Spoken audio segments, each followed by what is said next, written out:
আমাদের সংস্কৃতি, আমাদের সংস্কার সর্বদা থাকবে আমাদের সাথে। ভারতের মহান গ্রন্থ আর কাব্যের সম্পূর্ণ সংকলন। সাবস্ক্রাইব করুন তিলক।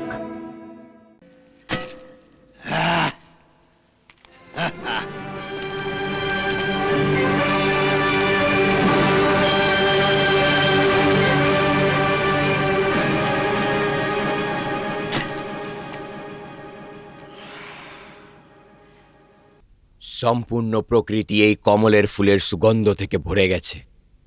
এর অর্থ হলো যে ওই সরোবর আশেপাশেই আছে। চলো দেখি।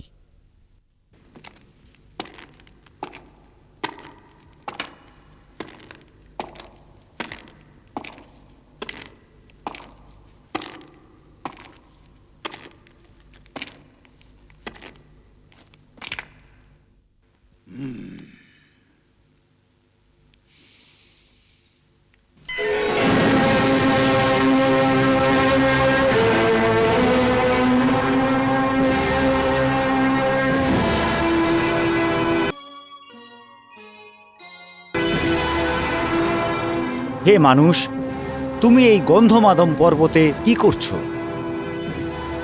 এই পর্বতে মনুষ্যের আসা উচিত নয়। সেই জন্য তুমি এখান থেকে এখনই চলে যাও।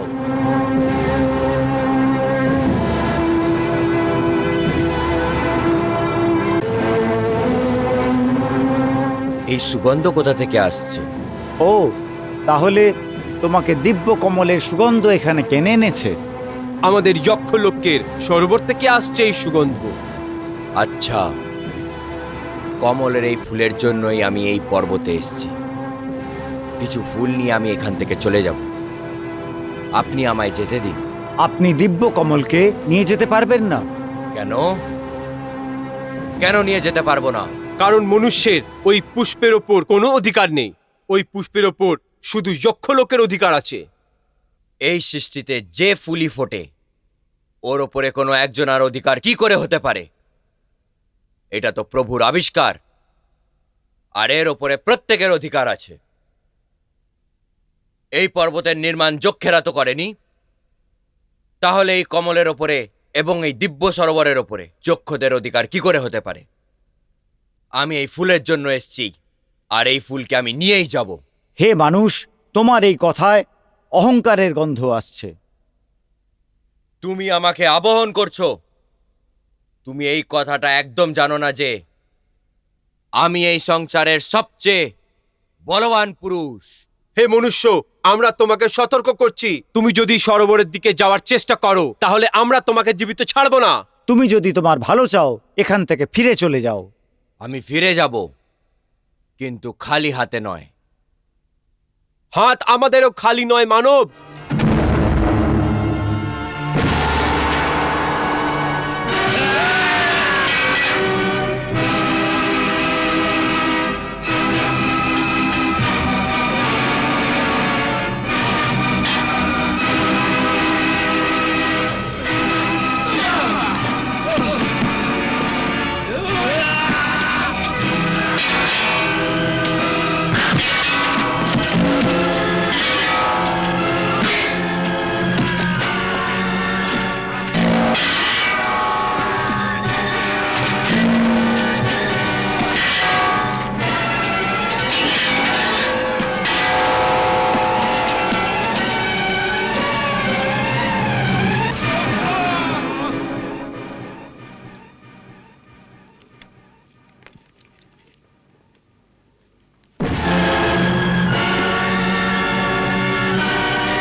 আমি মহাবলবান, অজয়, অক্ষয়।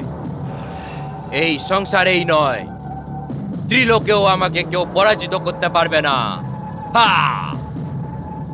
দেখছো তো দেবী, যখন কোনো বলবান বিজয় প্রাপ্ত করে তখন কি করে ও দম্ভী মাথা আকাশের সাথেও ভিড়ে যায়।